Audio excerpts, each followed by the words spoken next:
Bigfoot,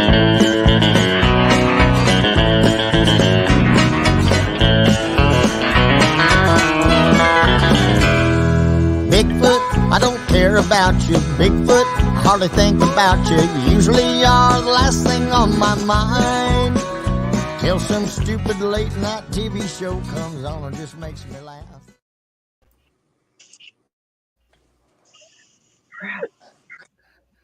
I said I'll keep her. I'll keep her.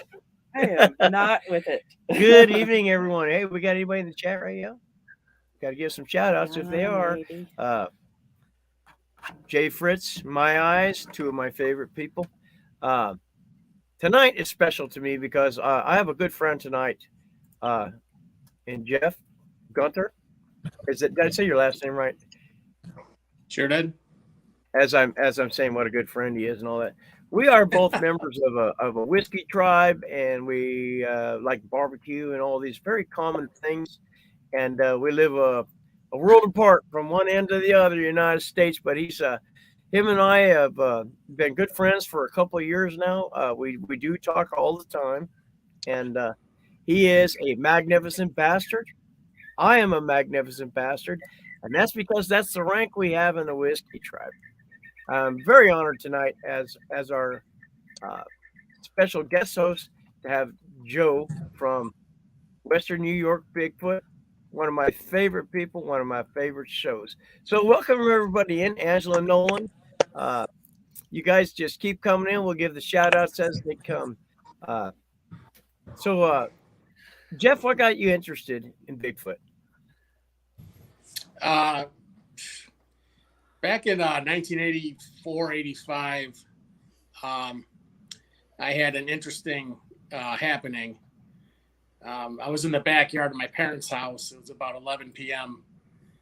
And I was sitting back there with my dog. And in the summertime, this was about late August, early September, we used to chain him up. We had a doghouse out back. And I was just sitting there petting him and ready to come in the house. And just out of nowhere, we heard some, what sounded like a horse, but it was an upright figure. Could have been a man, but it was a dark, solid color all the way up and down. And there was a street lamp out in front of the house. So it was silhouetted, and this thing was hunched down like if you're running after a football to pick up off the ground. And just as my dog caught wind of it or heard it, he spun around and went nuts. And this thing veered off and ran by and just kept running down towards the creek behind our house. And I mean, that shook me up beyond belief. And I told my dad about it. And he's like, I don't know what to tell you. You know, it could have been some drunk or something. Okay. And the one person that believed me and asked me questions about it was my uncle, who was a deputy sheriff at the time. Oh, nice. And he's, you know, I remember he and my dad arguing a couple times about this subject. And yeah, my uncle he's like, no, he says, we've taken some reports. And my dad says, I don't know. He has to see it to believe it kind of guy, you know. Mm-hmm, yeah. But it's for me that did it back then. And ever since then, I've been reading, studying, researching. You know, before the internet, you had to go to the library, and you would ask that, and they would send you to the kids section sometimes. Or, you know, the only books out were John Green's, and Roger Patterson had that little booklet. Argosy magazine, but you couldn't really find that anywhere. I could never find it. I didn't even know about the stuff that Ivan Sanderson did until, you know, many years later, because of the internet. Yeah. Yeah. So, yeah. So whereabouts was this, that first thing that got you in? Where'd this happen? What it state? Was in Western New York. Western New York. Okay. Yeah. Okay. And you told me that you're also lived in a few other states. Uh, and did you have anything going on in these other states? As far as Uh, did you experience anything? I didn't no, mean to no. ask it like There's a couple odd things that happened in North Carolina, that. but nothing citable. This is more, an audible abnormality coming from the woods. Things I've never heard before. Things that would make my dogs go absolutely nuts when they would hear it. But no, I never seen anything down there. I never really did a lot of research down there. Okay. Yeah. So, how old were you when that happened? That Probably about incident you just. 13, 12 or 13, something like that. Oh, okay. So yeah, you were about the same age I was when I first got into it. I was 14, but okay. So and you asked your dad, you said you asked your dad, and he was like, "Hey, man, it could have been a drunk." What from that experience though did you take out of it that got you into Bigfoot? I mean, back then when you were a kid, when you were 13, you were like, "I think my dad is wrong. I think that was maybe a Bigfoot." So. I mean, did you think it was, and maybe you started thinking about it and went, I honestly, at first, I thought it was one of the neighbor kids, except, one of the older kids than me. But this thing was, I could see there was enough light coming from the street lamp that I could see the coloration on my dog. what color was it? What's that? What color was it? Could you see what color it was? No. Or was it just dark looking because it was dark outside? Like a black silhouette. Yeah. Okay. All right. And it was the sound and the thumping of there's nobody that could make that sound running by. When it was running, yeah. Did it look really large though? You said it was hunched over, but did it look really large? It wasn't wide. It wasn't like when you see compared to like everybody knows the Patterson film, Patterson Gillen film. It wasn't big in the middle or anything like that. It was more tall, lanky, but it was running stooped over. So yeah, I didn't see it standing up straight. I didn't see it, and it was coming at me kind of from the side, and I just spun around, and my dog went just crazy and went towards it, and then this thing veered off, and then it was out of sight. It was what kind of time? What kind of about 3 seconds, and that yeah. So it was moving fast. Oh yeah. Would you say it was running faster than what a person probably would have been able to do?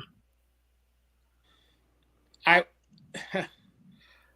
would think so, because from my recollection, it was hard, fast, and instant. And it wasn't like you hearing somebody run down the road coming at you.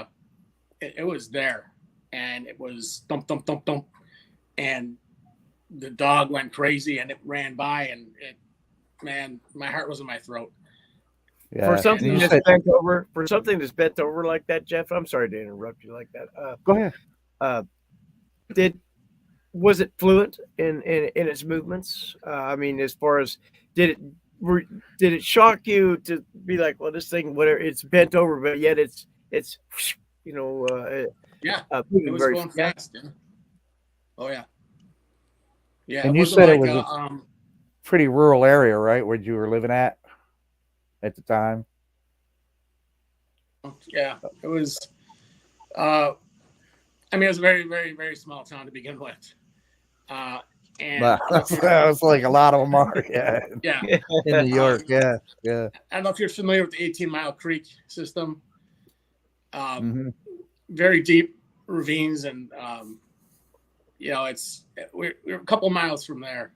Yeah. And there was a tributary right behind our house, and that was always no one ever liked going down there. It was like a greenway. If you look at an aerial map, you can see where these greenways go to larger areas, and that's you know, when I started reading about the creek theories, you know, they always head for the water, head up and down creeks. They It always just- follow the creeks. Right, Yeah. right. Yeah. Remember the movie, man? The movie said Renee so, Hannon, Yeah. Renee Hannon used to say, he said this while I was standing there, and I'm not, he just said way back in 1992, he goes, stay away from those damn creeks. Because they follow the creeks. So, yeah, I want to take a second quickly to welcome in Tommy Cooper. Is a friend of mine, and I'm going to invite him on also on a show coming. Gary Johnson, always glad to have Gary in my chat. Love him. And Pat Turner, if anybody doesn't know who Pat Turner is, then you need to like get out of your house or come into your house. Check on it. Pat Turner has Squatch Talk, and it's he usually has a free for all or something like that. It's good to have all you guys in, and this is one of the shows that I've had outside of Tristan that I've really looked forward to. Finally getting to meet Jeff, you know, where we can look at each other and all that stuff, and have one of my favorite people, Joe, to help us be a guest host tonight. So anybody that has any questions, put them up. Mrs. Barbecue will put them on. I'm excited to know when was the first time as an adult that you thought, well, wait a minute, I know what this is. What was your aha moment, or was it when you were 13? Yeah, when I was 13, I wasn't sure. You know, it could have been who knows what or who. But the more I looked into it, probably my aha moment was probably at the property we were at in 2009 or 10. Right here in this neighborhood I'm in now. We had a spare bedroom that I used to do. I was going back to school at night, taking classes, and we had a computer set up in there, and I would get in there and take my classes, and sometimes I'd just crash and fall asleep in there. And one night, I heard something hitting the roof, but it was very faint. So I thought, I don't know, something's on the roof, squirrels or something. I don't know. There's no trees close to the roof, though. Then I hear it again, and then I hear like a pebble rolling down and it clinking into the gutter. And this went on about 4 or 5 times. And I went to the window. I look out. I don't see anything. I open the window. Nothing. Okay. So that was that. Next night, or maybe the night after that, this started happening again. Now, this is at like 3 or 4 in the morning. This is after I'm trying to do all my reading, get stuff done for school, and I just kind of crash out. I hear this again. Same result. I went out on the front porch. I looked around the house, nothing. The next day, I got up on the roof of the ladder and got up by the gutter and looked in there. And there was these, dime-sized pebbles, probably about 8 or 10 of them, in the gutter, just in that spot above the window of the bedroom that I was in. It was throwing the pebbles up at your window, or somebody or something was doing that. And I think we talked maybe a couple years ago about something running by the house. And it heavy footfalls, really loud, really quick. And I could never see anything out there. You never get out there fast enough. That's just something that I don't see anybody doing out here. Maybe. I don't know. I doubt it. You tend to get shot, man. Oh, There's a lot of rednecks in New York too, man. I'll tell you what. Except for we call ourselves hillbillies, and there's a lot of them in Western New York, man. And I don't Yeah, know. I sure as hell wouldn't go running on somebody's property and throwing pebbles No. on their roof. That would get Yeah. some buckshot in your ass. Yeah, At the that very that least. livened it all up for me, where I started getting back into it pretty deep because I wanted to know what the hell was going on, and just searching some areas where there's been supposed sightings around here. Everything seems to be pretty close to farmland and water, you know, with the cover of trees, obviously. Some of the things I've found in the woods are, I guess it could be people. I've seen an old pine log wedged between the crotch of a giant cherry tree, when there isn't any kind of fir tree or anything within hundreds of yards. Right. Wow. One of the pictures Jay I sent you, Yeah. that little sapling that's up high, it's bent into a U in between those two bigger trees. Are we going to be able to show that, or Well, we'll see. okay? Because we really had problems trying to get those Yeah. things. Well, she's gonna check it out right now. See if we can do You this. guys 'Cause just go ahead and talk, and So, I'll see if I can. what I figure out wanted to which ask one you, it is. Jeff, is when you see something like that, when you see, you know, pebbles, you're hearing the stuff and all that, and then you don't see anything, which doesn't mean that they walked into a portal and said, hey, you missed, hey, type of thing. I'm curious, what's going through your mind when you get out there and you're like, geez, somebody's throwing rocks up here or whatever, and then you can't find them, you can't see them. Yeah. What's going through your mind as far as that goes? I definitely didn't think it was people. I thought it could have been an animal or, I was expecting to go up there and find some acorns or something like that, not rocks. Yeah. That kind of blew my mind when I found them. And one night, my wife and I, we were back in the woods, checking out the property and stuff, and we hear like a yell, like a kind of thing, and you don't know if somebody's on the far side of something yelling or whatever, but it didn't sound. We got nieces that got boyfriends that ride their four-wheelers back there and stuff, and when they get stuck, you can hear them yelling and what they're saying. If I they're know what close it's enough. like to be stuck, and I know what they were probably. Yeah. Hey, hole, back it up, and but yeah, no, this is different. This is something that kind of makes you,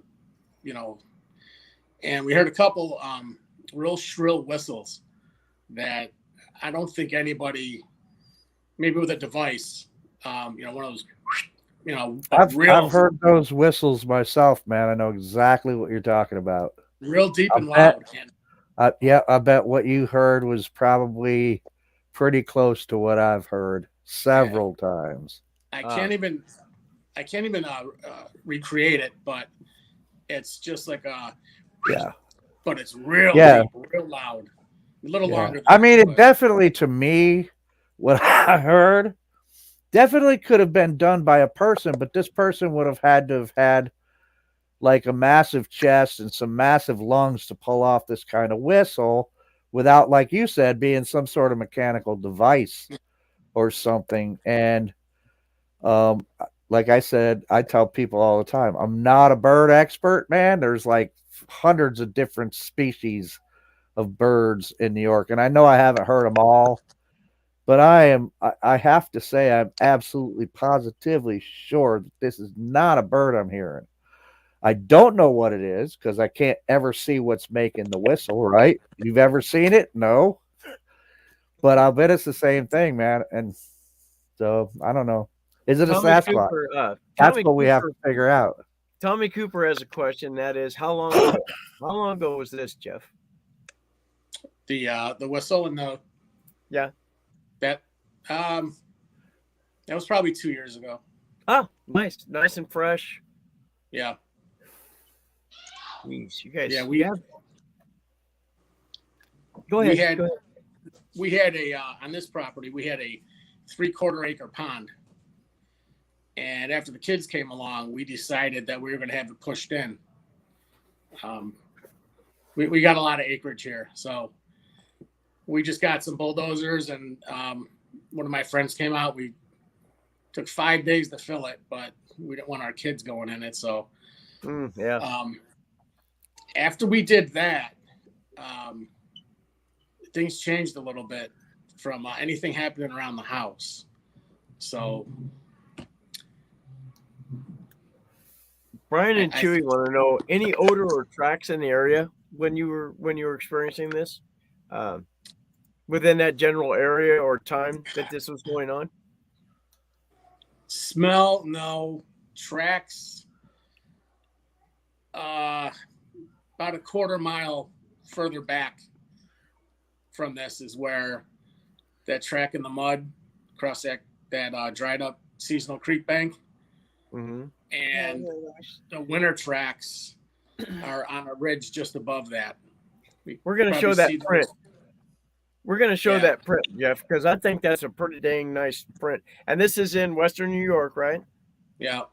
Okay, because Joe was talking before we do this. Joe was talking on his show just last week about how many bears are in Western New York, Joe. That Anywhere's between no less than 6,000 to 8,000 black bears. Yeah. So to get an actual black bear print to me is also going to be a rare. But what I see, what you sent me, it's not black bear. So. All right, it's not letting me share this properly. So when it comes up, we won't be able to talk. It's going to mute us out. But I'll just leave it up a few seconds and then I'll bring us back on. It's good. It's a good photo. Oh, I guess it did show. Oh, I guess it is up. I wish we could get that very uniform print. okay. I see some toe impressions there. That's from what I can see from the picture, that's not a double bear print. I can tell you that right now. No. Yeah. Absolutely not. Yeah, that's not bad, man. I wish we could actually. That worked.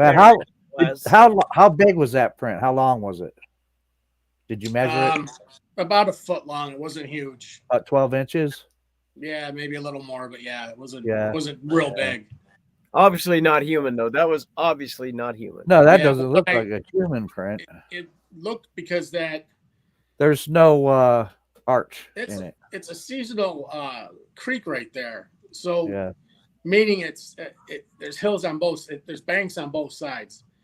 So what it looks like to me is something went in and its heel went real deep, and then it, the other foot stopped over and it came out. Yeah. There's only one, but it was all leaf littered. The rest of it. So I mean, well, that's what I was saying up here in New York, man. The only way you're going to find a print like that is if they accidentally step in mud. Yeah, that's the only way, man, to really find a really good print is if you can come across one in mud like that. And it doesn't happen very often. As rare as getting prints anyway. In areas like that, and especially up where we live, there's no, you don't even have to worry about explaining why there's only one type of thing. It's because of where it stepped will tell you where the next foot went, which anybody that's worth a grain of salt will at least look and know that there's damage here in the soil or whatever, to know that at least it walked like this and moved on. So Tommy, thank you for showing up tonight, Tom. You're a good guy. And Pine Island Research, good to see you guys. Very glad to see everybody here tonight. Yeah, it's So- pretty good. Did you get a chance to cast that or no? In the mud? Yeah, No. you didn't get a chance to cast it. Okay. All right, That was show's so over, folks. soft. We're done. Well, I have a thing about casts and photographs and everything else is it's only as good as the person you show it to. And a lot of times, you know, I probably count 100 times when someone, you know, you could show them a red ball and say, this is a red ball. And they're like, nah, because they just don't want to hear it. They don't want to believe it. So Right. they walk off. What I It's think like, is man, important about getting Yep. about doing and I talked to Tristan Yolton about this too. You don't have to share this with everyone else. You have an opportunity when you find a print. Okay, I'm going to cast this print, and then I'm gonna keep it to the side here, and this is my first one or whatever. But you have an opportunity to say, well, here's another one that looks just like it. A year later, you have an opportunity to actually watch the growth of one of these things, and that's where I feel that's important. You know, as far as what does scientific world think of it? Who cares? It's for us, and you know, and I agree with you, Jeff. Just like today, I'm just looking at stuff going, you know, I don't want to quit every single group, but as long as people are allowed to keep throwing out these blurry pictures and telling everybody that's Bigfoot. This is, But that's what it is. I mean, So- that's how it is, that you expect way be above yeah. what's the only thing in the woods what's is out tree line. there. I mean, that's what's out there. And people are like, you weren't there, and I go back again. I'm just old school on this. Go back again, take a picture of the exact same spot. Nobody will do it. So I just that's why I'm looking, you know, trying to help out the guys that nobody knows. And that's, you know, you're one of those guys, and you're a magnificent bastard.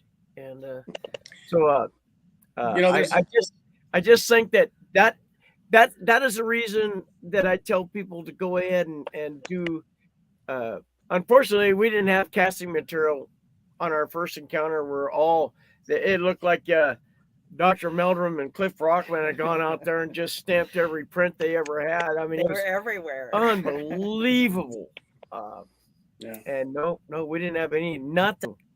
There's a lot of times I've been out in the woods, man, and then, you know, and you'd think that I would carry it with me constantly because it's so rare to find prints. But there's been plenty of times I've been out there and go, holy shit, this looks like a good print. No casting material. Well, all I can do is take pictures of it and put a tape measure in it or whatever, because I usually do have a tape measure with me. But yeah, but that's a pretty good print, man. I mean, if you look at that toe lineup, man, it's like they're all in a pod, man. It's that classic, and just the shape of it too tells me, you know, that it's not a bear print, like I said. No. And it's definitely not a human footprint. There's no arch to it. It's very uniform. The heel is not even close to looking like, you know, what you would notice with a human footprint. You know, and if it was a human footprint, you would have found more, I think. Exactly. We tend to want to, because we don't have the stride that they have. You think about it, 12-inch footprint.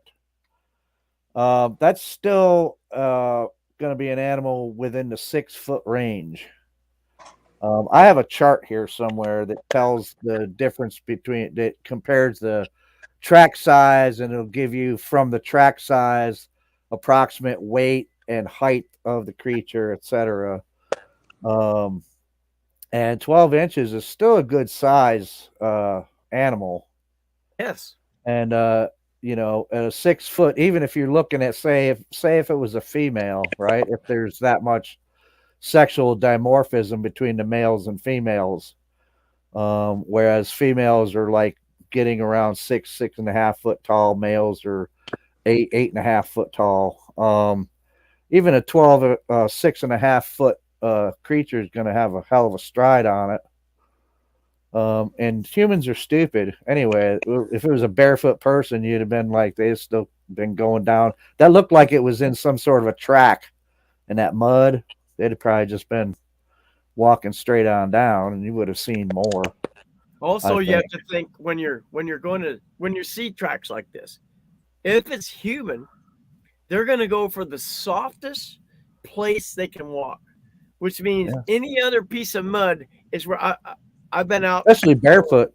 Yeah, barefoot. I've been out doing things. We're looking for crystals and things like that, and in my bare feet, and because I broke a foot thong, and sure.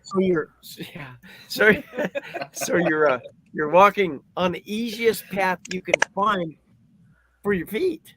So that's why I don't believe that's a human footprint at all. Well, aside from Jay's thongs,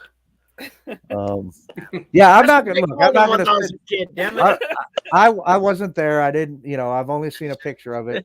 I'm not gonna sit here and tell you that I'm 100% positive that was a 6.5 foot tall female Sasquatch that left that footprint. But I am gonna say that is a damn good possible Bigfoot footprint right there to me.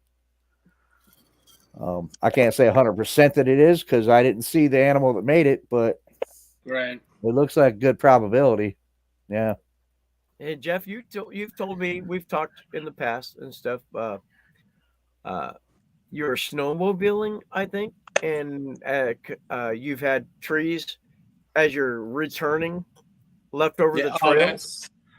That's when we were four-wheeling. Yeah. Oh, four-wheeling. Okay. Yeah. So there's a couple different ways you can go to these trails. That one particular, that was two in one day.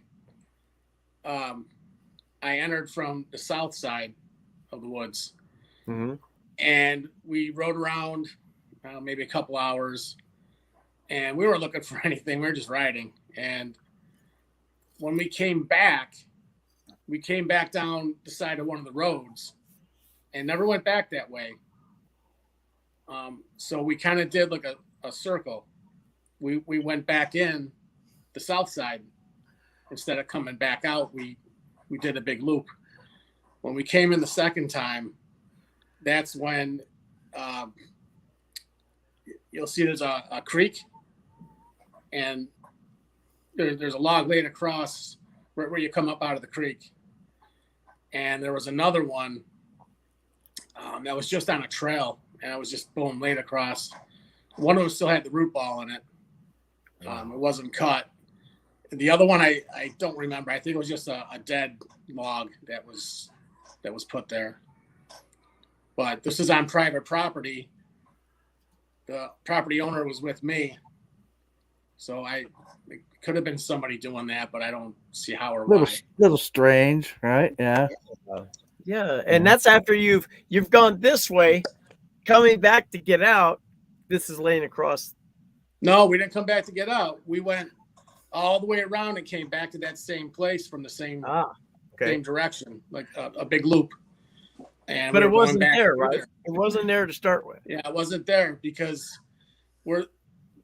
it's a very steep, about a 4-foot bank. You don't want anything up there. You flip back on your wheeler. But this was laid right across the top of that.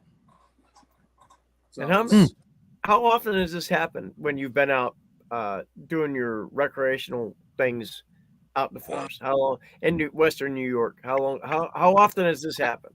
I've probably seen it 4 or 5 times. Wow. We're gonna show this picture of the log that he's talking about. The log, hell, it's a tree, right over this path. Let's see if I pull up the right one. Oh yeah. Yeah. Now that's the That's the entrance from the south. Okay. That's the one that wasn't there When you the went first in. time through. 2 Yeah. hours later, it was there. Huh. Not windy that day or anything like that? No. Got it. Oh. That's okay. That's a. Different one. There was another one with the log across it. It's the one up above it, I believe. This one. We're professionals There we here, go. folks. So That's the Sorry, one going. it's a little tiny picture and I can't see it. Yeah. So you see the Forerunner or four-wheeler ruts going up. Yeah. Creek, and then that thing was laying there the second time through. That's a decent sized tree there. Yeah. Yeah. Oh. Huh. Got me up here looking like this and like, wow. Yeah, so I was then leaning forward. Yeah. Looking, is there any Never tracks old. over there? That's But what happens. yeah, well, those are those kind of things that make you gotta go, huh? You know? Mhm. You have to think about it. Yeah. Same day, same ride. Maybe about 1,000 yards apart. Those two. Wow. Yeah, that's crazy. And you didn't hear anything, or I mean, I know you're well. The kids, we go with the kids, and they're it's that was kind of a dumb question. Yeah, it was. Did you hear anything? No, it's not, because a lot of times you stop and talk about whatever, or where do you guys want to go next, kind of thing, and regroup. Rehydrate. But Yep. I'll tell you what we did here is we heard there was 3 of us, and when the last wheeler got shut down, we heard 3 wood knocks. Now, Jay, I know your position on wood knocks. It might not be made from hitting wood on wood. However, it was 3 knocks, and it wasn't stone. It sounded like wood. And on another occasion, we heard something bang on metal, and there was 2 of us, and there was 2 bangs on the metal, and we wanted to go see what that was, and we ended up on the next property over, well, next to that property, but we could see that there was one of those gas wells that they have, gas line way back in the woods. Yeah. And there was the blue metal piping coming out of it, going into the big plastic tank, the big reservoir tank. And so something clanked on that when we were, I'd say we were probably closer than a quarter mile. You think so? But- Yeah. Yeah. Well, my position actually is that it's just hard in a borough forest like we have here, rainforest. You pick up something and you go hit a tree and it busts into it. I mean, seriously. But Yeah, it does here too. It does here too, but you can find doesn't stuff, mean that but- they haven't found something. What I've heard in my life sounds more like when someone goes, but it's like 10 times louder, or if they click their tongue, somebody that clicks their tongue. But I've heard rock clacks that I just call it a clack because it sounds like if you throw a rock down a hill when you're out camping and all that, and you find a nice hill and it's all shale and all that other stuff, and you throw it down, that's all you hear is all the way down. I've heard that too. So it's I know that I say a lot of times that I just don't think that they're using wood and all that, but you if you listen to gorillas hitting their chests and stuff, which I don't believe these things are gorillas, but I've heard deep stuff, but there's a guy named Patrick Vaughn that he says that if you do a certain cadence and all that, so I'm actually going to try that this year. Most of the time I feel like that's bullshit, but I know somebody else who tried this cadence and they got something came back at them. So I'm going to add for research purposes so that, you can say, well, it only happened one time or whatever. I'm going to do the same thing and see. And then that'll be 2 people that I know that there's a way they communicate, because I've seen, as far as verbally or the I don't believe tree structures at all. Don't even believe them for a second. But I do believe they leave little things on the ground and on the side of trails and things like that as a tool for guidance. I've seen trees with limbs that are about 8-9 feet up, twisted and pointing a certain way. And the only reason why I'm saying this is I think it was a directional thing, is because if you stand and look around, don't just pay attention to broken ones. That could happen for anything. But twisted can even tell you right hand or left hand. But then look around and, oh my gosh, over here, 25 yards, there's another one.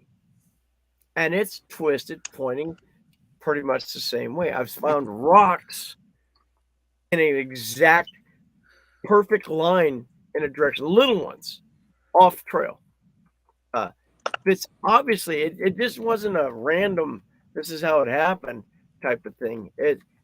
These were placed there. Now, I don't know, I mean, I don't know that Bigfoot did it. We didn't see Bigfoot do it. But I think those are things that need to be, people spend a little bit more time paying attention to, document it. But don't document it because you hope that Dr. Meldrum or somebody like that will like it. Do it for yourself. Find the proper network of people that you want to be involved with. Share it. Share the mind. Lean on each other for thoughts. And, I think so far what you do, Jeff, is you're just an innocent guy, kind of like we were. You're out having fun. You're doing things with your family, and you run upon things like that. I really admire those types of things. You're not out there trying to sell everything you've ever seen or found, and just having you as a friend that nobody even never knew about is why I like treasuring people like you, Tristan Yolton, people like that. You're not out to find or get anywhere, and that's why I respect you, and I believe everything you've ever told me. Yeah, I'll tell you what.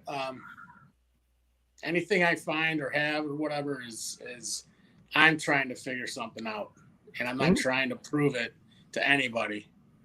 And going back to the wood knocking, I do think they communicate and they use whatever they have at their disposal. And so I never stick to, oh, no, they only do this or they do that. Who the hell knows that besides maybe Matt? Right. I know. Right? They hunt a mile that. apart. How the hell do you know they hunt a mile apart? Look, I it's my hunch, and like I said, it's all hypothetical until it isn't. My hunch is they do more nonverbal communication than they do verbal. Like with calls or sounds or, voice things. I honestly think they do, especially since, well, maybe it's different wherever they're at, like maybe in some of the most remotest parts of, the Pacific Northwest or something where there's absolutely no people. Maybe they're out there making a whole bunch of noise at each other, yelling at each other. Mm-hmm. But here in New York, man, you're not too far away from people. And I think any population of them that's here in New York, I think they're going to be close. And when they know, and if they want to stay away from people, look, Jay, if you want to stay away from a guy, if you see him walking down the street on the other side and he doesn't notice you, you go, hey, I'm going to hide over here. No, they don't want people to notice them. So it's just my hunch that they do more nonverbal communications. I think they may sign to each other if there's more than one out there, which I think that running across just one, you may only see one, but I always think in the back of my mind, where are the other ones? Because this guy's not alone. That's right. But I think they do more nonverbal because we do get a lot of wood knock stuff. I don't hear a lot of noises in the woods that I can't identify. I do hear some, but then eventually I can identify them. And so far I've identified everything I've heard here in the state of New York as some other animal that actually is indigenous to this state. Yeah. So, but have I heard the wood knocks or what sound like wood knocks? There's a lot of theories about what that is, Jay. Yeah, I've heard that. You know, but as far as like this samurai chatter and the Ohio howl things and stuff, I've never heard that here. I've never heard that either. I've heard that freaking whistle though. Oh, the And whistles, yeah. That is, you know, that's something strange to me because it's I've heard that. And I've only heard one Bigfoot scream, and that was the one that I encountered. Now, if I ever hear that, and I haven't heard that since that time, I haven't heard that noise ever again. But if I ever do, then I'll know that's a freaking Sasquatch. Well, But yeah, I've had people ask me even today about why do I not believe Ron Moorhead? Well, after 50 years, no one's ever heard anything like you've got there. Then I was able to post a video of somebody just last month imitated that perfectly. And it should tell you something. Look, when we're dealing with part of the problem we're dealing with is if you go on a show and you tell people the Sasquatch is a part of the tree, it lives, it's the roots of it. You know, I mean, this is what Ron did here recently on the Alaskan Killer Bigfoot. So, you know, I mean, people get mad at you and everything. What her and I heard, and Jeff knows this, you know this, Joe, you've heard me talk about it, was that tapping. They were tapping, and it was as loud as a woodpecker, but there was no, you know how woodpeckers do their and then they get tired and they'll just go, but there was none of that going on. And to have that happen in front of us and then to the side of us and then behind us, you knew as a soldier, I know what Morse code is. So I immediately recognized that as language, as some sort of code. You know what I mean? As they were there, you know. And I never thought I'm learning still, you know, always learning. I'm wondering if they're counting how many humans are there. I don't know.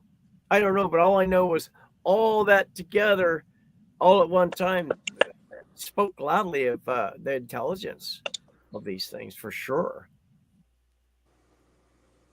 yeah. Yeah, and the Ron Moorhead recordings there. I don't know either way.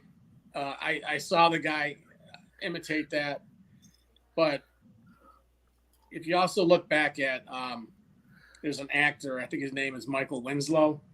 He was on the Police Academy movies. Yeah. He can imitate any sound. Yeah. That's right. So, my take is just because it can be imitated doesn't mean it was or it's not real. I don't know either way. I mean, no one really does. Right. I mean, Ron, if that's what happened, that's what happened. Things I've heard and seen. Thursday nights, garbage night. I have owls that are at 3 different points. Every time I go out at about 10:30, 11 o'clock at night, especially late summer, early fall. Are they the barred owls? Yeah. They're the barred owls? BARD, barred owls? Yeah, could be. That's what they sound like. They did the coo. Yeah. Yeah. Yeah. That's the work. That's the best barred owl I got in me, man. Yeah. That's It was awesome. I see that as an Academy Award-winning performance. I don't know. Close the show. I mean, woo. But Joe, have you ever heard a barred owl? Yeah, man. I had one scare the shit out of me right behind me one night. Loud as shit, dude. Whoa, what the? And they're not that. You know what? The sound that comes out of them is a lot bigger than the actual bird. God, that's the thing. Oh my God. And it carries. Believe it. Yeah. And that's when people a lot of times say, you know, they think these things mimic other animals. They may. But I know a barred owl 100 feet away is going to sound like it's 10 feet away. If that thing's if it's facing you, yeah, that thing is loud, man. That makes some noise for sure. dude. Yeah, when I'm camping out in the areas I go to, always at night, man, the barred owls, and they are so loud and they're all over the place, and it's like, I wish you guys would shut up so I could hear the Sasquatch. You know, how am I supposed to hear a Sasquatch with all you guys yelling at each other? Tell us about Jeff. Have you heard sounds that you're like, hey, wait a minute, type thing, or what have you got as far as sounds go? What have you been out doing things and all that? What do you got to tell us? Yeah, no, the only sounds really are some knocking, those shrill whistles.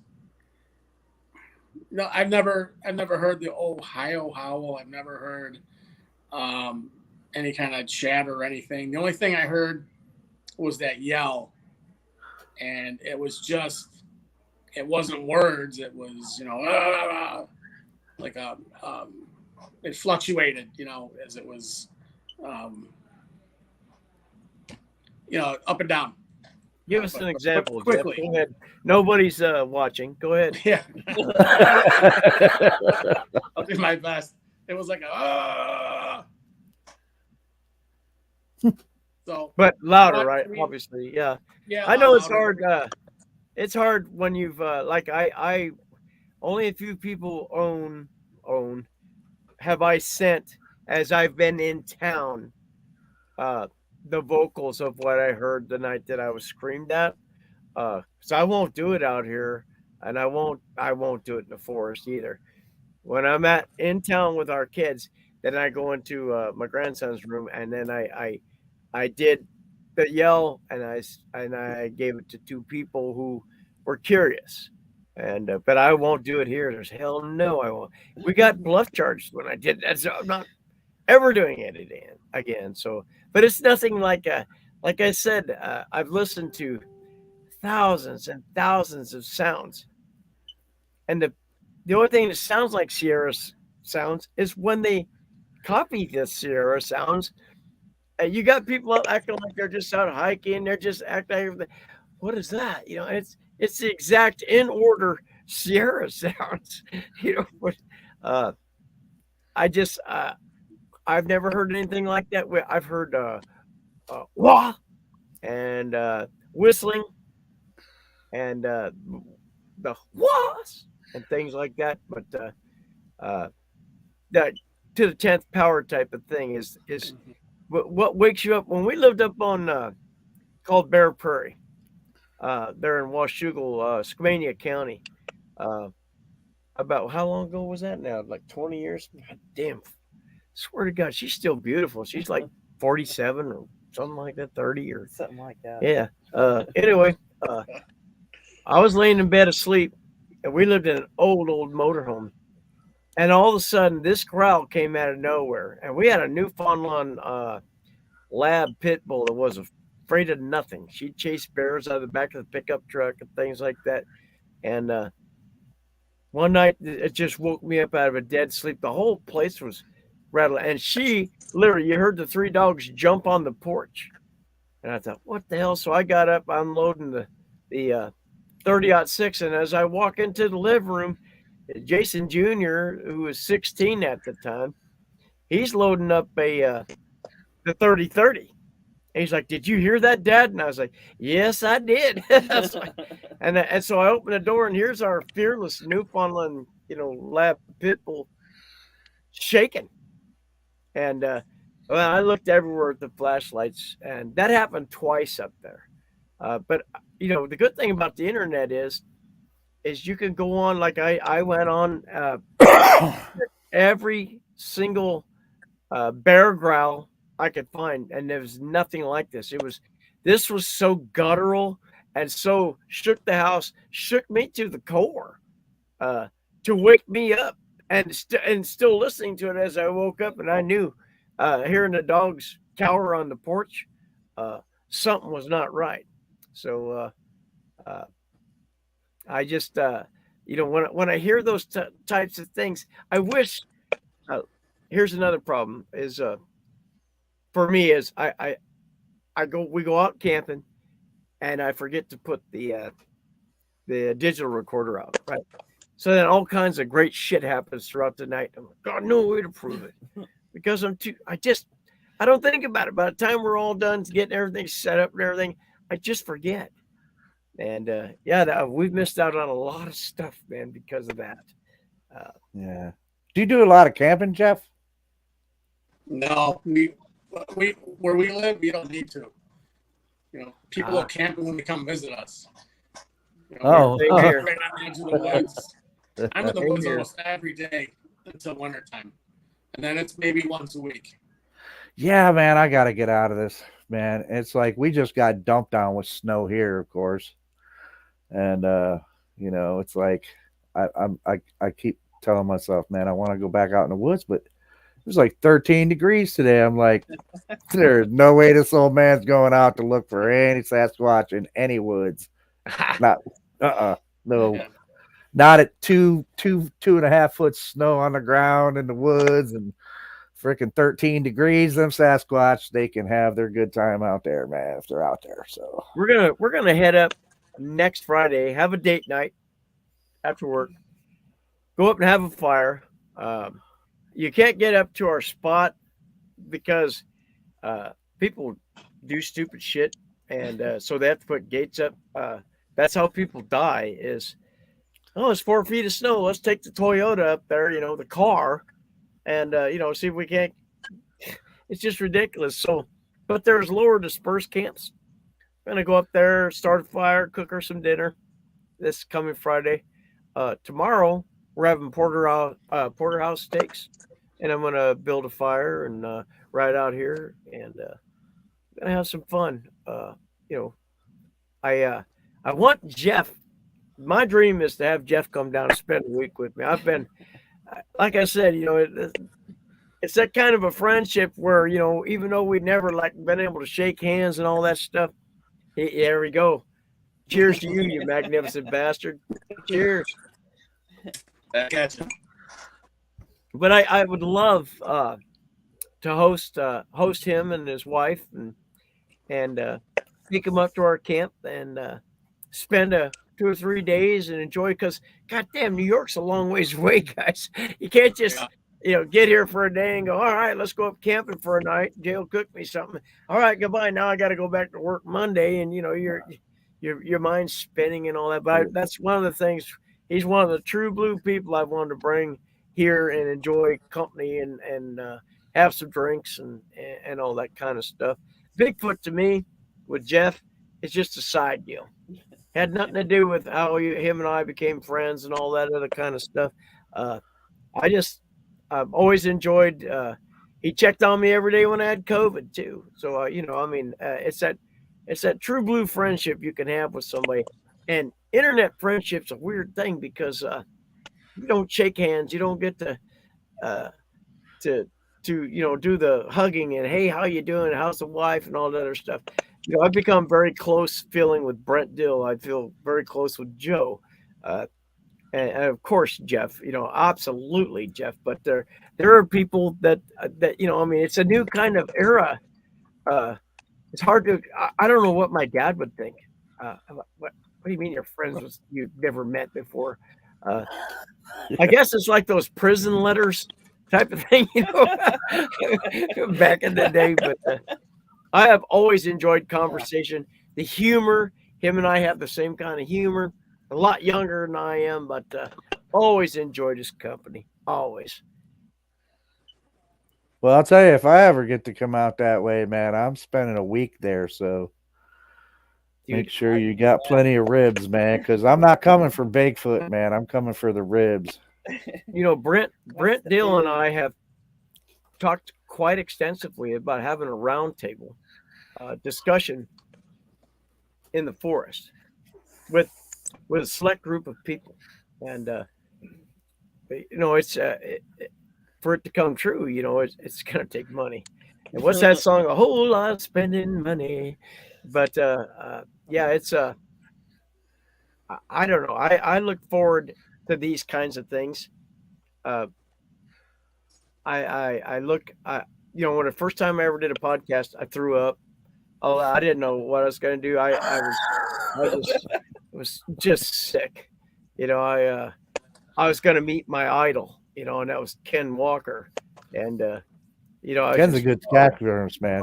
well, I got him coming on That guy's an amazing taxidermist. very soon. So, but Jeff was one of the guys that I've looked forward to talking to online for a very long time because, you know, when we talk about these kind of things, he's not trying to make it sensational or anything like that. He's just saying, wow, man, well, this happened to me and this, you know, type of stuff. So that's what I like in the Bigfoot world is he's not trying to sensationalize anything he's done. He's found bends and trees that make no sense and things like that. Okay, Howler. Okay, I'm gonna tell you something right now. I love you, Michael. I know who you are. Michael's another friend of mine. Howler, my bad. Michael also checked on me every day, so good to have you on here, Michael. Howler, my bad. So Jeff, let's just keep going. It's conversation, man. What else you got to tell us about? On some of those photos I sent you, when you guys look at them, you know, share them with Joe, send them to Joe, but just really zoom in and look at those and see, you know, there's two tree bends that they bend down into a creek and they're adjacent from each other. They're facing each other on opposite sides, same bank, and they're bent in like this, probably about 30 yards apart. They both go to the creek, and there's a ledge on that creek bank. I'm not comfortable going down in that creek and looking up into that bank. I got a funny feeling when I came across that the first time, and those trees were green when they were bent over. And it was summertime. Wow. And I'm still trying to find those pictures. What I did do is I went back there recently, and they're still in the same shape. They're a little more dried out. It's been a couple of years, but they're still there. They're still bent over. And probably I got my hand on one. It must have been 7 or 8 feet up where they were bent over. Probably 6 inch in diameter. Wow. I don't know how that happened. There's a tree down between them, but it's the root ball. It didn't fall this way, it's the opposite way. These are bent this, you know, it just boggles my mind. And a couple of those saplings that are bent over, if you zoom in, the tips of those branches are in the dirt. They're stuck in the dirt. That's how that art. Is there a weather event or anything like that? What I like to do is say, there's no way the weather caused this type of thing, or it wasn't here. You know, we're going to show some more pictures here real quick. So do you know that the weather was not a factor in this, Jeff? Yeah, because they were all in the summertime. Oh, nice.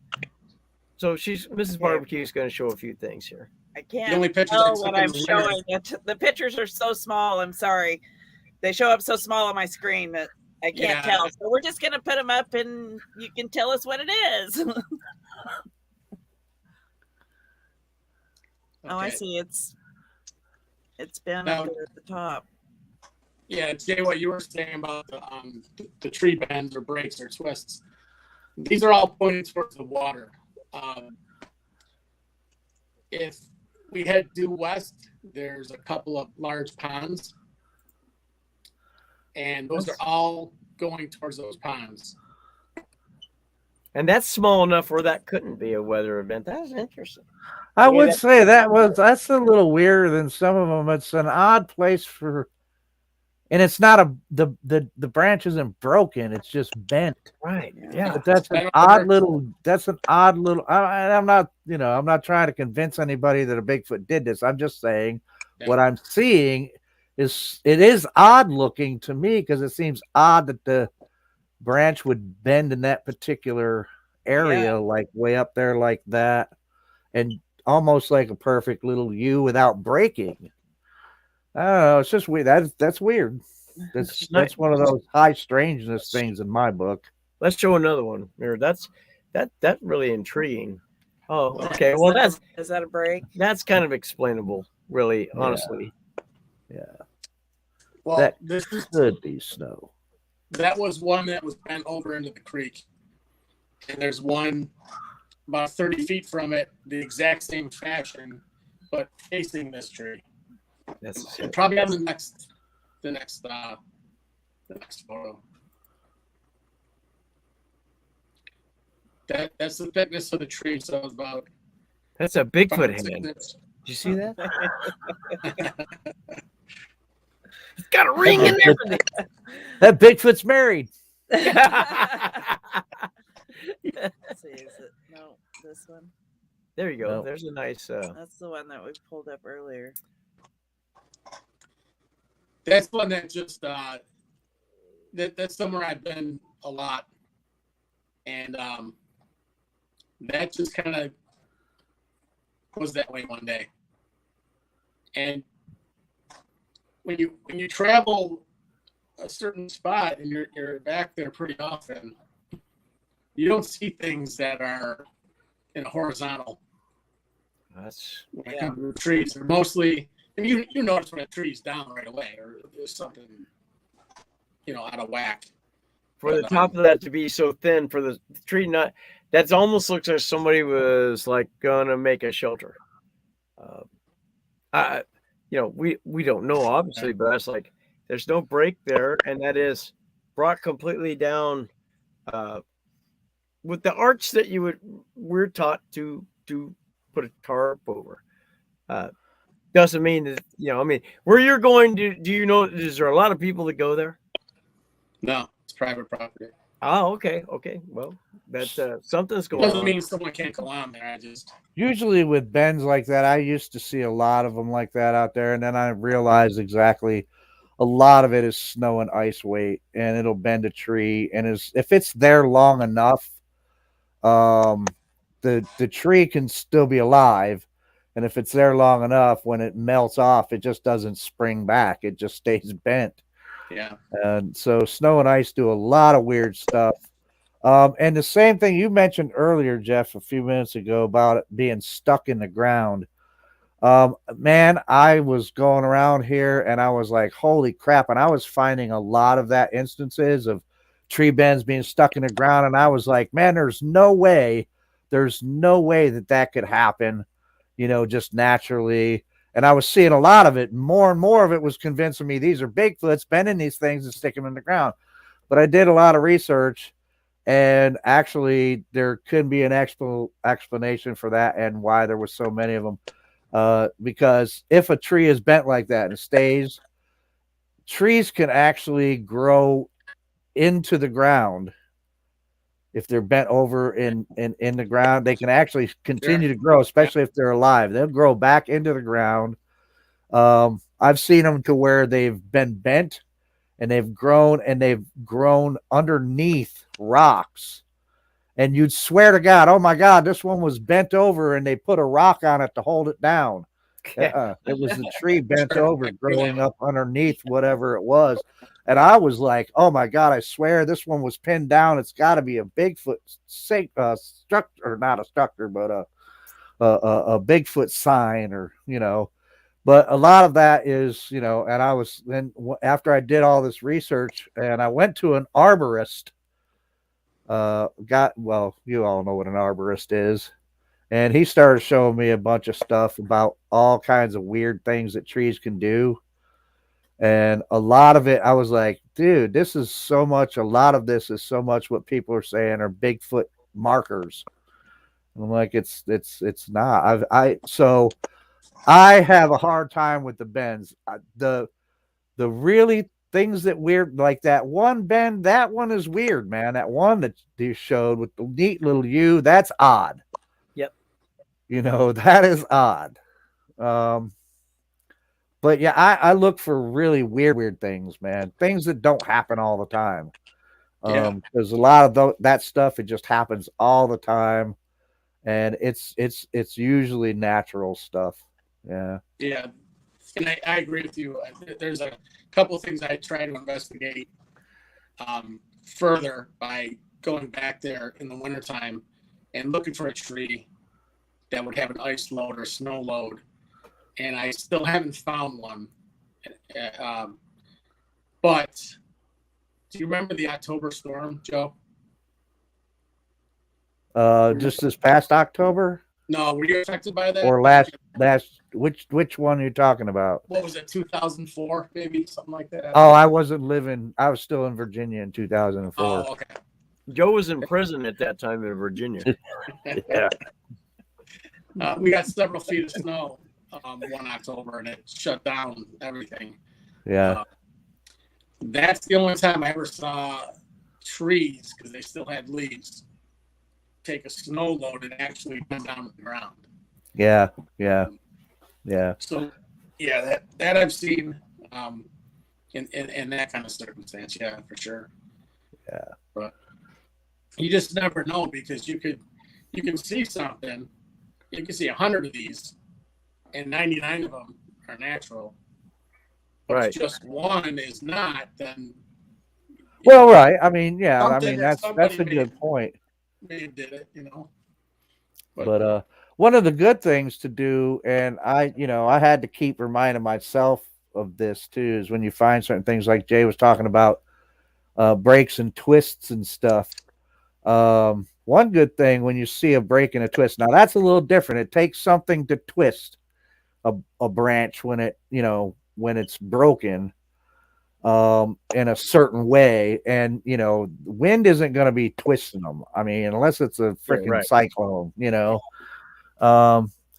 Look for hairs. You never know if a hair got stuck in, because I'm assuming that they have hairy hands. Everything else is covered in hair, so I mean, they got hair all over. So look for hairs, things of that nature. I've never found any yet.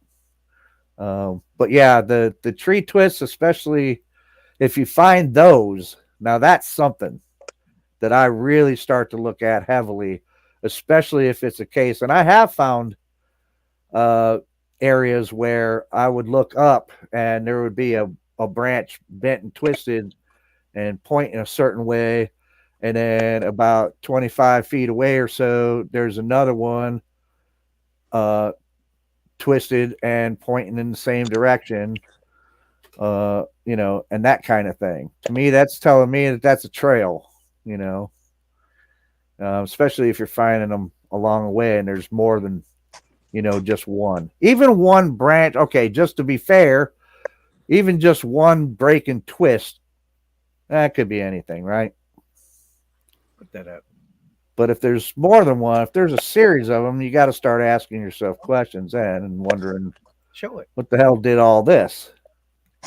So up in the bar, because we were paying attention to broken trees in the woods, I've been led to tracks and trackways because I followed the twisted branch, which led me to look this way and that way, and then found more and more, and then I found a track line. So, yeah, every bit of this is important. Thank you for the comment, though, Pat. What else you got, Jeff? Come on, man. Just what Joe was talking about. I've seen the branch bent, twisted, spun around, and maybe a series of 3 or 4 going along a trail that I have seen. And they're small. They're maybe less than an inch diameter and probably about 5 or 6 feet up. But that's something I noticed. I don't know if I sent pictures of any of those, but I do have some. And those were, I think we showed all the pictures that you sent. yeah. That's what I threw in that folder. I sent to you. And that was good stuff you sent. I appreciate that, Jeff. And anything else you want to share, we shared this privately, but I can tell you can trust Joe, and you guys are closer together as far as being able to go out and do something with each other than you and I are. And so that's why I Oh heck wanted yeah, Joel man. to, you can trust him. I Yeah. guarantee you 100% with anything you want to share with him. So that's why I brought him on. Have you heard some of the stuff, the reports that come out of I don't know if you know about the bog in Cuba. Do you know where Cuba, New York is? A cheese Yeah. shop? Yeah. Yeah. Out around that area. I've been out there a couple of times. Oh, Logger told me that when I was in the area I go to in Allegheny. I was asking him, I was like, dude, have you ever had anything weird happen while you're logging out here? He's like, and he looked right at me. He means, what? You mean like Bigfoot? And I'm like, well, okay, yeah. And he goes, oh man, you're looking for him? You ought to go over to the bog, man. Go over talk to those people. They're talking about him over there all the time. And I was like, the bog? He was like, yeah, Cuba. Go over to Cuba, New York. And so I went over, and me and my wife actually found what I think. I mean, it's a possible print in the mud. It's not pretty. It's not super great. And I didn't have, again, didn't have any casting material in that day because we were just going to the cheese shop and then just going to check out this bog, see what it looked like. And there it was in the trail. She's the one that actually saw it, I think. She's like, look at this. And I went, hey, look at that. And yeah, I took pictures of it and measured it and everything else. And so, but yeah, man, just look at my my Facebook page is Western New York Bigfoot Investigation Group. Just throw me a shout out on there, man. And if you ever want to get together, man, and check out some areas, man, there's a bunch of areas that I've been wanting to go to. And so, and I got some buddies that I might be able to introduce you to here. I go out with a guy named Mike from Tactical Bigfoot Research every now and then. And maybe I might be able to introduce you to those guys. But yeah, man, go check out a bunch of different places. I'd like to get out towards that way, out where you're at, towards Chautauqua. Yeah, there's a lot of stories, but there's what people consider strange happenings out here. So tell us about some of the stuff that you're like, we go like, wow, that's so weird that, look, I saw an orb. So tell me, what have you encountered something where you just went, oh, geez, I'm not even going to ever tell anybody about this. But Well, tell us about that. so tell us about it, buddy. You mean like a light in the woods? Sure, anything. Yeah. Well, one time I was out snowmobiling and I saw a light in the woods, and it was a thin strip of woods, and I thought I must be over here by this road, and maybe it's a farmhouse or something I'm seeing through there. And I went around, and there was nothing on the other side. When you're on a snowmobile, you can see what's gone in and out of the woods because there's going to be a trail for sure. And I went around this patch of woods about 5 times, and I could not see that light again. And I couldn't see any tracks or anything going in or out of there. So, and it was a night like tonight, Joe. It was 9 degrees out.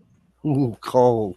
Yeah, it's just too cold, man. Gear on, and this thing was bright. It was a white, bright light. It was probably about maybe 10 or 12 feet up, about halfway through this little wooded patch, and for the life of me, I could not find out what the source was. And I wasn't about to get off the sled and go walking through a couple feet of snow. Yeah. Yeah, that was something that was just odd. And I could never figure out what that was. I talked last night. I was a part of a a Zoom call that was just a few people were invited, and it was, critical thinkers and stuff about evidence. And we talked about, our boys just 2 years ago went on a camp or a hunting trip together in Skamania County and encountered lights and whistling. And thing is with us, you can be very open. With our boys, they know, talk to dad about what you saw, type of thing. And they're talking. There's like Jason was just like, oh yeah, we saw the lights out there, and it looked like headlights. They're talking about headlight, flashlight type of thing. So then Jason whistled, and it whistled back, and so they were starting to make noises, and whatever was down in this place was imitating them perfectly. And then they decide, well, we'll just go down, because Jason does shit like, you want to come up for dinner, and that type of stuff.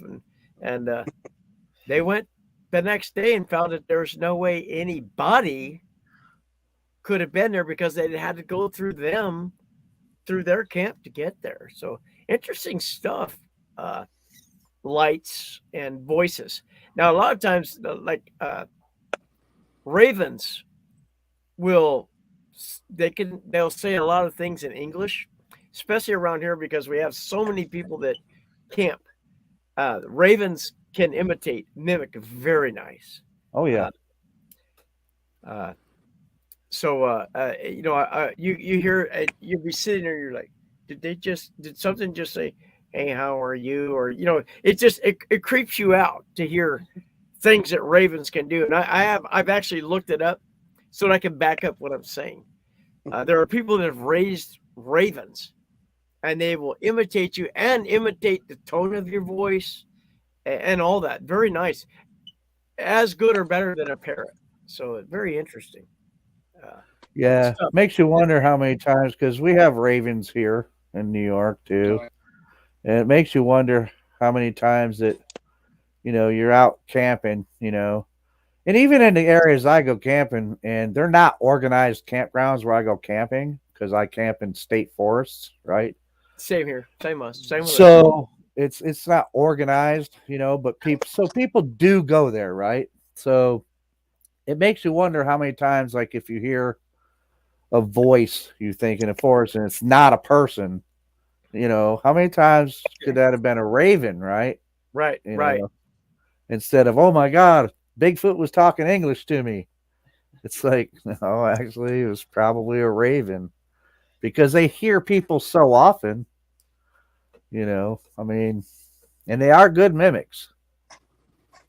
Yeah, mockingbirds can mimic some sounds too. Yeah. So you guys have different birds than we do here. We do have the ravens and the crows and the blue jays and the camp robbers. But I think you guys have, being up as high as you are, I think you guys have don't you get the mockingbirds and stuff in flocks in New York, Western New York? Yeah. We have mockingbirds here. Yeah. I'm pretty sure we have about everything, because whatever's here that doesn't stick around in the winter goes down south usually. Right. And yeah, there's a lot of bird species up here. Yeah. Quite a bit. Yeah. And like I'm famous for saying, we got 10 different types of owls here in New York, man. Yeah. So Sister Nikki's here. Love you, Nikki. Thank you for coming, sissy. We got great horned owls, we got gray owls, we got screech owls, we got barred owls. I mean, you name it. We had a couple of years ago when we were mushroom hunting, and her and I will find any excuse to camp. Actually, she'll push me right. I'd be camping right now. If I oh my could. God, she's like, well, I don't see why we can't just take both rigs up. We can sleep in the rigs. Yeah. Okay, so I said, all right. So we go up. A couple of years back. So we're doing mushroom picking. Oh my God, wild mushrooms are so awesome. And oh my God, something did this kind of a scream right as it got dark, and then something to the other side of us screamed. I just like, I've never heard that before. Well, it's another sound a damn barred owl makes. I've heard I thought what I thought was most of their sounds, but no. It was another one. It freaked me out, man. Even though we're in this metal Jeep to sleep in, I was just like, what the hell was that, man? Barn owl can sound like a chimpanzee sometimes. Yes, God, they're crazy, man. Yeah. It's the loons, Henry. Yeah. Yeah. What's that from? Oh, that Golden Pond, maybe. Yeah. On Golden Pond. Oh, I thought you said on Golden Blonde. Okay, my bad. No, that's on Pornhub. Yeah, on Golden Pond. Yeah, it's the. That's loon. where you can find me now. By the way, is Jay Birch at Pornhub.com. Wait, no. Oh, okay, my bad. The naked Bigfoot. Right. Bigfoot at Pornhub.com. I like it when people go, "How'd you guys meet?" We've been together almost 40 years, and she was 16, I was 20. Well, the journey has gone a long ways, guys. I'm 60, and she's somewhere around 47 or something, or 42. But I like it when people go, "Well, how'd you meet?" I'm like, SasquatchOnly.com, type of stuff. I get it. Or just Pornhub.com. It was amazing. Type of. I just love it. Or Barmaids.com. Just whatever comes to mind. And that's the thing about her and I have been together so long. We basically grew up together. It's been a great, long road of ups and downs, and we've hit rock bottom, and we've just climbed the hill and got back up there, and it's been a wonderful ride. And I always hope that other people can experience that, because we're always told that so many people get divorced. You know that her and I, in both of our extended families, are the only people that have married one time and spent our lives together. Everyone else has been married 2-3 times or whatever, but it's one time. I did not want my children to be raised, with step parents and none of that kind of stuff. I wanted to make sure when I met her, even though we were so young, I knew that this was the one. Then when she told me she wanted to go camping, seal the deal. I taught her how to start a fire, make a fire in the woods. Then I taught her how to cook on a fire, just simple potatoes and eggs. Baby, she has taken the ball and run with it throughout the years now. And I'm grateful to have her as my partner, my friend, my wife, Mrs. Barbecue. It's grateful. You wouldn't think of it to look at her, but Molly's a pretty good fire starter too. I love Molly. I love Molly. You want her? No. I see the look on your face when she's trying to tell you about your birthday and everything. You're like, can we just close the show? I love her personality. I do. Absolutely love it. And for her and the Rev to interact like they did like that, oh, it's such fun watching that about the baby seals. Oh, my God. She's a good girl. She's a good girl. She's very funny, very, very talented. She likes camping too, so that's good. I forgot we have a guest, Jeff. My bad. Cheers to you, Jeff, you magnificent bastard. Back to you. Howler, my good friend, the Howler. Glad to have you here. Glad to have you here, buddy.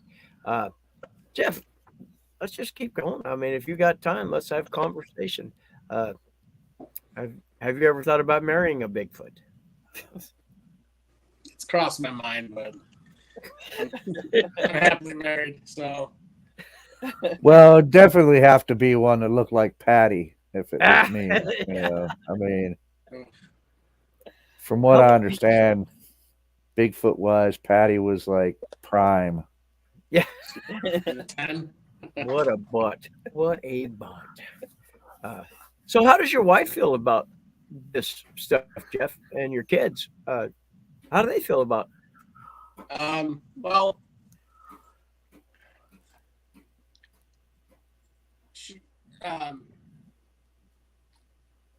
Sibylla.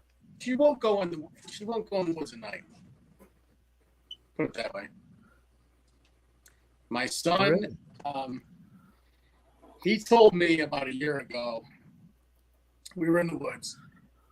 Like I said, we go in the woods a lot. We heat with wood. I cut wood. At one time I was talking about 12 face cord every fall. We were in the wood and we were cutting some birch tree bark, and my son said, "Dad, someone's over there." And I said, "What do you mean?" And he said, "There's a black guy over there." And I said, "What do you mean a black guy?" I said, "Do you mean a black guy or a guy in black?" And he said, "A guy in black." And I said, "Well, where'd he go?" He said he jumped behind one of the trees. My son Jacob, he was about 5 at the time. He doesn't tell tales. He's not that kind of kid. He's very, he's very direct, and he doesn't like tell stories to be fun or anything like that. And then he said he wanted to go. Yeah. And he loves being back there. And he just Oh, no. He wanted you to take him home? Yeah, he wanted to get out of there. Yeah. Oh, wow. So, and I said, well, and I mentioned my brother-in-law's name, because sometimes he'll follow us out there sometimes or meet us out there. And he said, no. And he was, to this day, he still sticks to that. And I don't know. The only thing I could think of is he could have been walking along and, you know, you have a tree at a certain distance, say 20 feet, and then you have one that's 60, 70 feet, and it looks like the one's passing by as you move. Yeah. Right. Yeah. Right. The only thing I can think of is he maybe walked at a certain angle and walked far enough where he thought he saw something out of the corner of his eye. I don't know. He's, you know, he wanted to get out of there, and we did. We left. Yeah. So, You have to do that for Yeah. Oh, yeah. for the kids. You have to. yeah. I can tell you that my friend's 2 daughters were very, very scared and very upset one night. The one was able to whoop in our camp and got, every time she whooped, she got another whoop back. I mean, it was another time when I wish I was recording because it happened 4 times. Boom, boom, boom, boom, just like that. And I was just like, oh my God. It seems like they will interact with children. So I understand why the child would be so upset. Yeah. She won't camp now after that. Yeah. That was it. Yeah, Well, you always hear the accounts of people with kids and that may have had some sort of an encounter where they may have seen something that could have been a Sasquatch that seems to have been drawn by children playing and laughing and stuff. So, yeah, who knows? I mean, there may be something to that. I don't know. I don't have kids, so I'm kind of free in that area. Well, our grandson was at the high end of free. He was going to be 4 within another 2 months. In another camp, we were in a higher camp, and he kept going, ooh, ooh, ooh.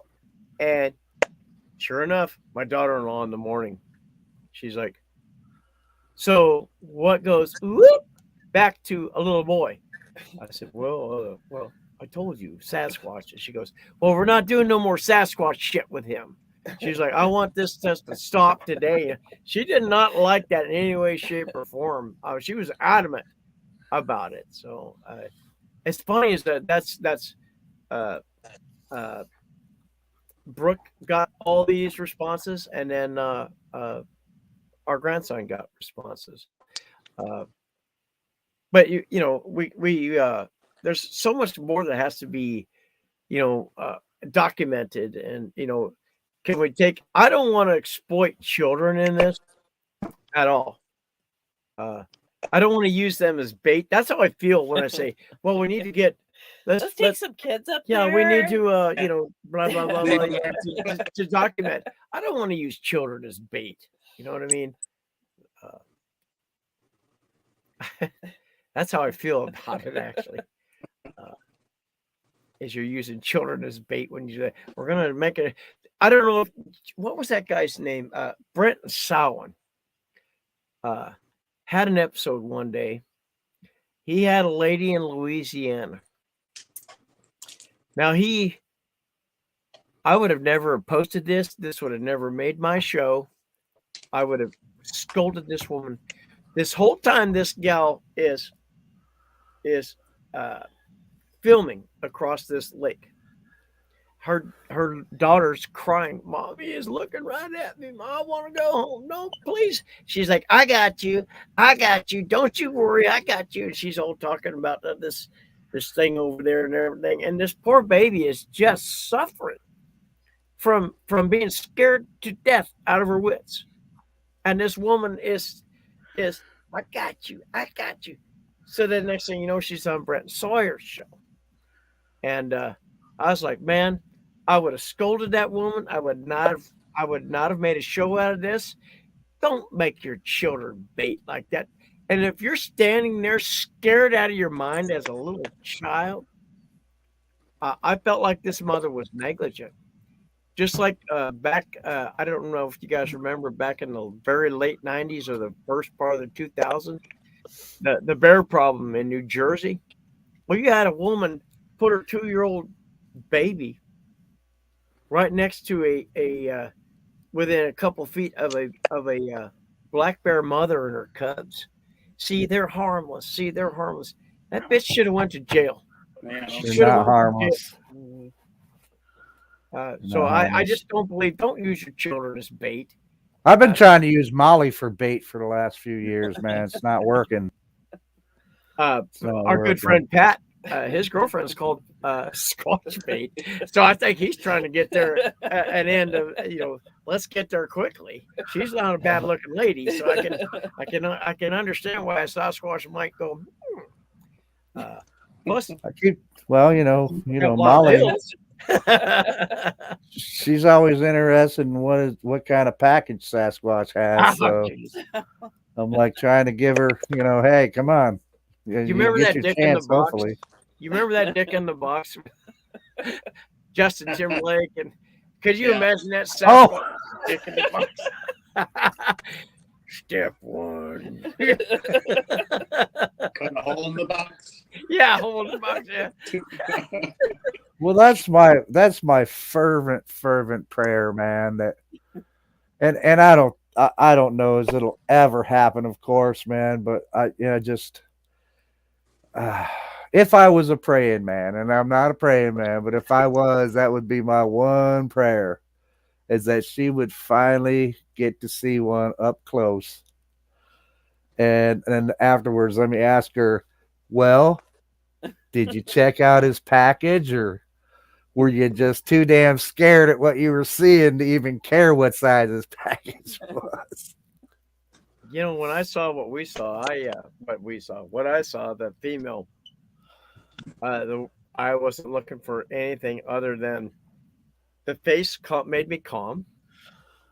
And then seeing the rest of I just was like, it just reminded me of my stepmother when I was growing up. She was a big gal, heavy in the upper part of her body, Humpty Dumpty-ish, really, with the legs. And that's how I looked at this female Sasquatch. I was just like, it just reminded me, and I don't mean that disrespectfully, because I love my stepmother. I loved her more than I love my own mother. I was taken aback by the size of the shoulders and all.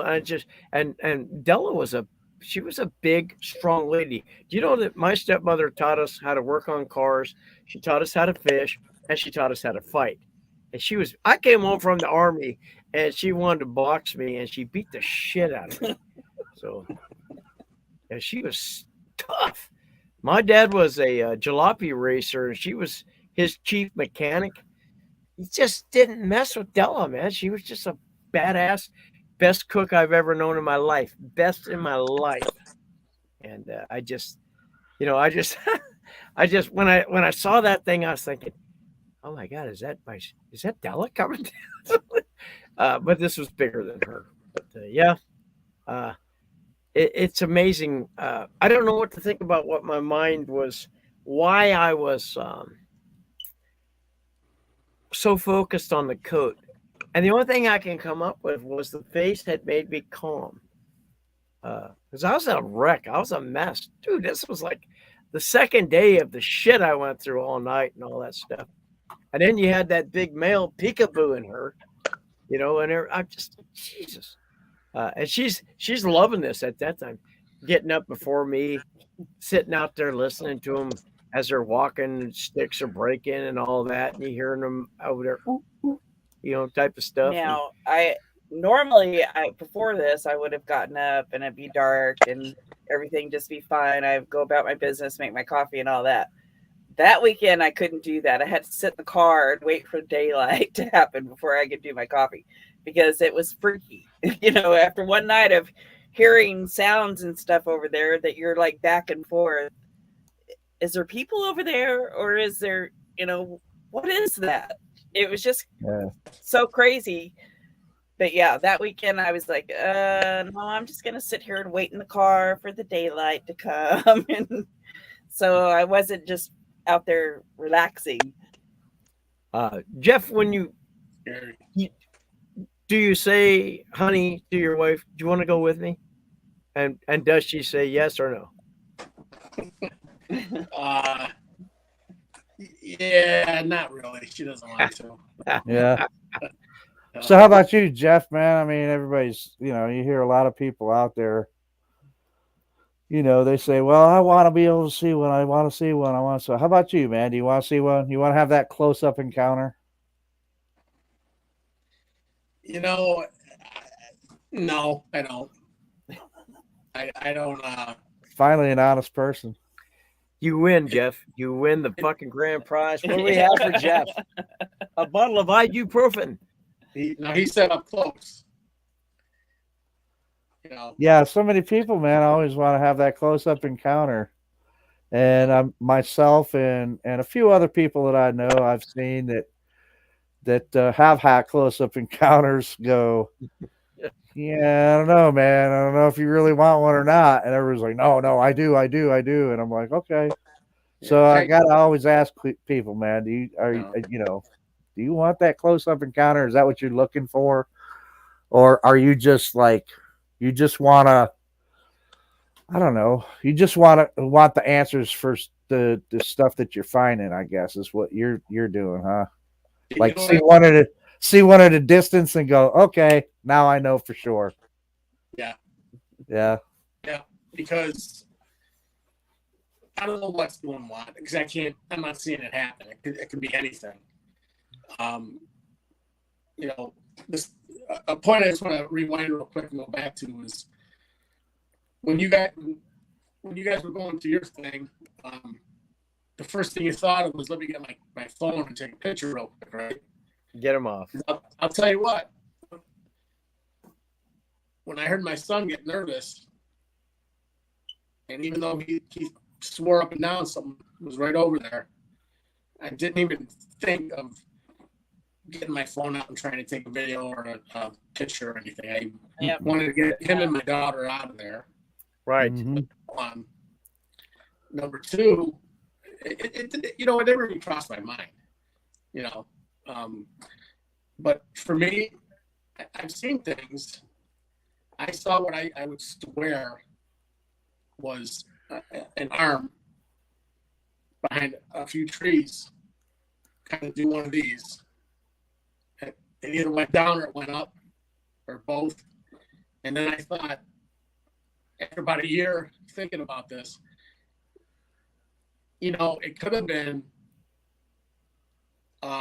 you know, turkeys, they roost about that height. And if one were to just, I didn't see the other wing because of the trees, and I just saw one kind of come out and bend its wing out and bring it back, you know, it could have been that. I don't know. And it bothers me. Right. If it was on video, so far away, it was just something that was extended and brought back. And I don't know what it was. You know, and I've only had, besides when I was a kid, I only had one real, I went into an area, so it was more primitive, and I got that, I got to turn around and walk out of here. You know, The feeling. I hate that. bad. Because you got to turn your back and walk out, and I hate that. I've had that feeling before a couple of times in the woods. Yeah. Over the years. And I didn't hear anything or smell anything that I remember. Just this feeling came over me almost. I would say I never had a panic attack that I know of, but it just felt like, man, I got to get the hell back to where I That came intuition is given to us, and we need to follow that. And I've done it. She's done it.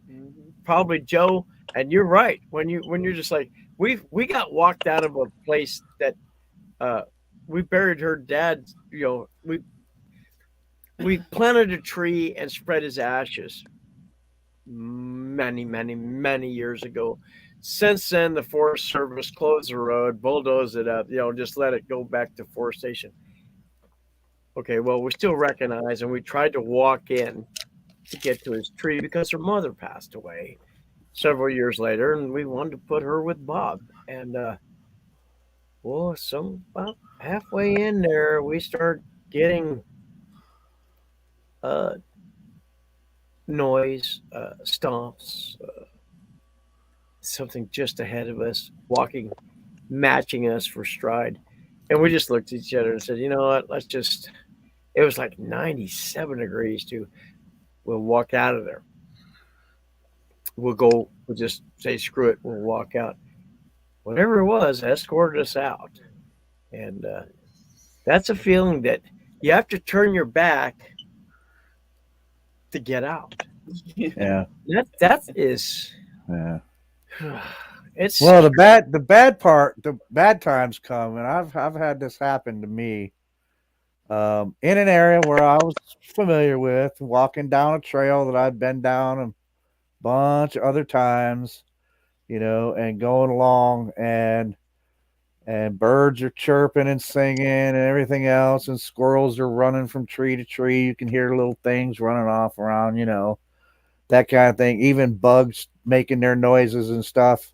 And you get to a certain point, and then all of a sudden, everything goes dead silent. And now that's happened to me before, but I didn't panic. But there's at least one time where, for some reason, I don't know why, that happened to me, and everything just went kind of just suddenly dead silent. And you get that feeling, and it's like, I think I'll turn around now and go back. And it was everything that I could do to keep from actually running all the way back for some reason. And that's scary, man. And I don't know what's causing it, right? I'm just knowing that when everything is making noise in the forest and all of a sudden it goes dead silent, there's a reason it does that. There's a shit.